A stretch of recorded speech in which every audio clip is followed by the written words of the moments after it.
Hi everyone, welcome back to my channel. So I did film a day in the life for my next video, but people have requested they want to hear more deep chats from me, so I thought I would just go ahead and film one.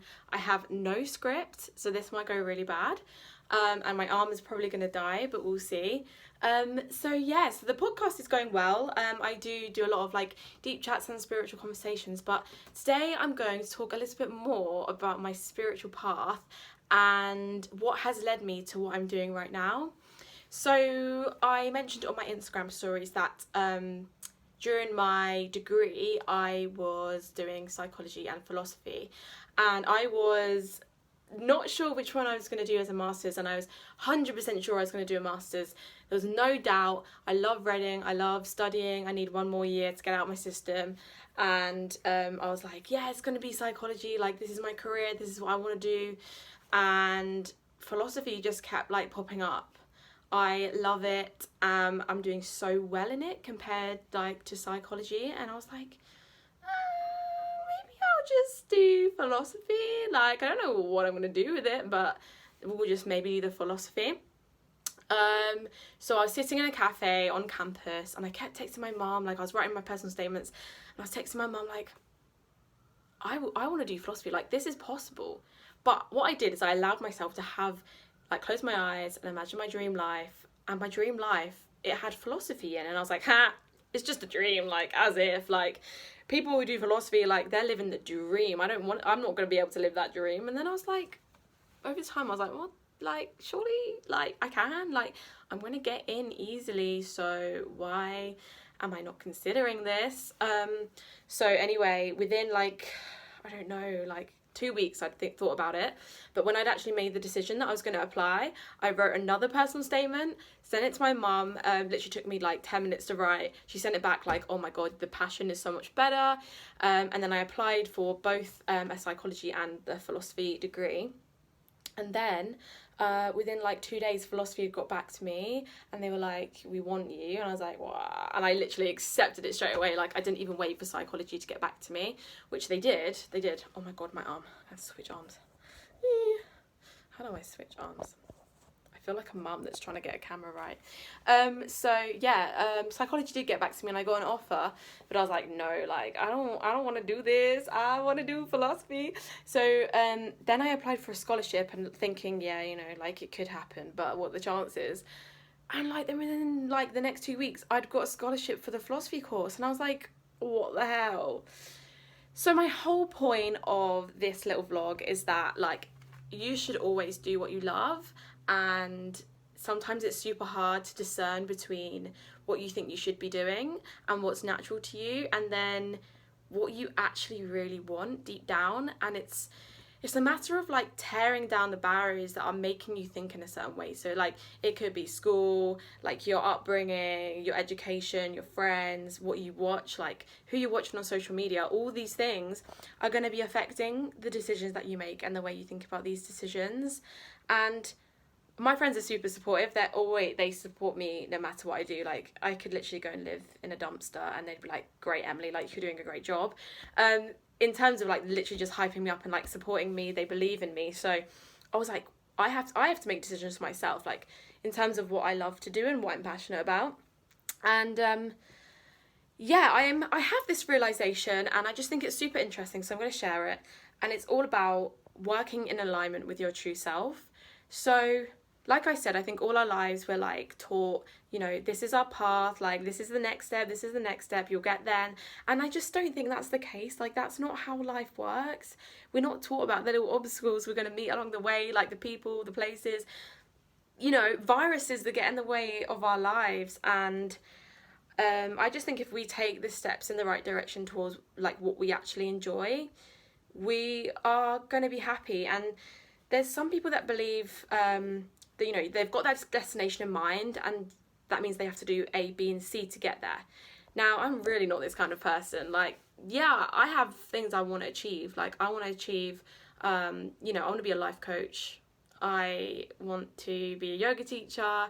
Maybe I'd want to be a motivational speaker, and maybe I'd want to be a teacher. Like all these things, and like I don't know how to navigate them. So I'm just like, okay, great. I'll do my master's in philosophy. and then I'll apply for a couple jobs, and then I'm gonna move to Australia. Like, I don't have this plan, but I just know if I choose what I love in each step, then I am becoming what I love, you know? Like, I don't have an expectation of where it's going to take me, and we have our whole lives. Like, I'm 22 years old. I don't know what I'm going to be doing when I'm 50 or 40 for that matter. Like, it's going to change, and I would rather have that mindset than be like, I want to get to this place, and then when I get there, be like, what now? Yeah, so I'm going to talk a little bit more about alignment because I keep going off topic. But I guess when I was at school, I think I carry a lot of like reservations from school and conditioning and stuff, and the stuff that people used to say to me, because I feel like a very different person now, and I just think like everything is set out for you, like your expectations for life is set out for you there, and right now, like, ooh, hello arm, I am making these decisions for myself that are in complete alignment with me.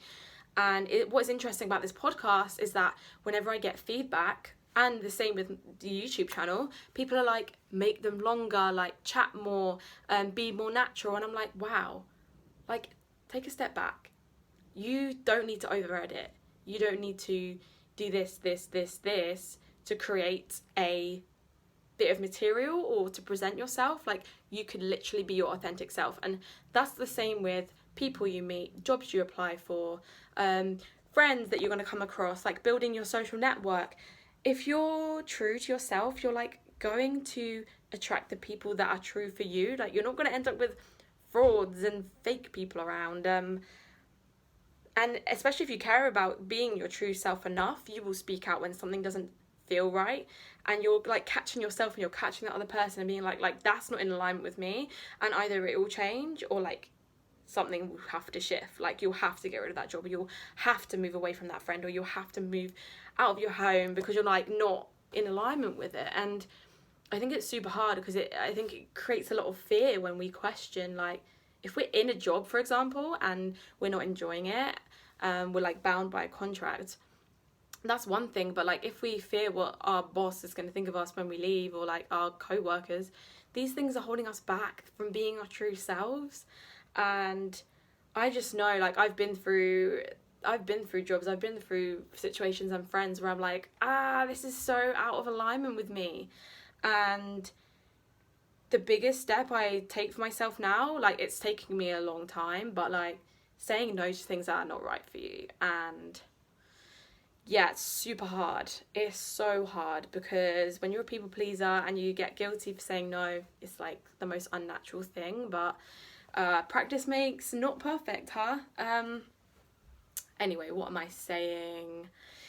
So yeah, so in terms of like my life, so interesting. I just set up a LinkedIn account.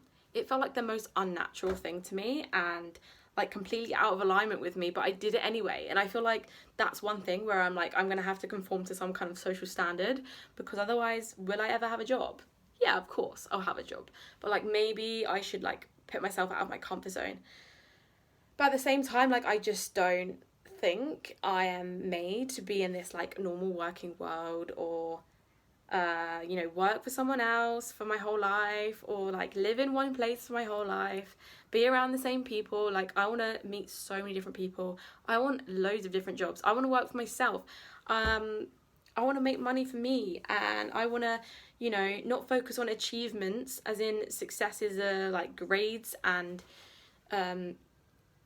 like education as defining my worth. I want to be like this person that enjoys life because I've done exercise that day, or I have read a book, or I spent time with someone amazing, and I've worked towards achieving my goals, but it doesn't define me. This has definitely gone off on a massive tangent, but what my conclusion is that I just think people should work in alignment with themselves. And yeah, that's a combination of like skills and qualities and talents, but just like pursuing what you love, because you're just going to be so much happier than doing what other people expect of you and what you expect of yourself. I just think we should question ourselves, question our ways of thinking, and whether they're actually serving us. And yeah, tips for that may have to come in the future, but I'd love to hear your thoughts. Let me know. Obviously, I'm a bit crazy sometimes. Like, I do live life on the edge and just expect it all to be okay, but it always is okay. Everything is always going to be okay. So I hope this gives you some inspiration. Let me know what you'd like to see next, and thank you for listening and watching. Bye.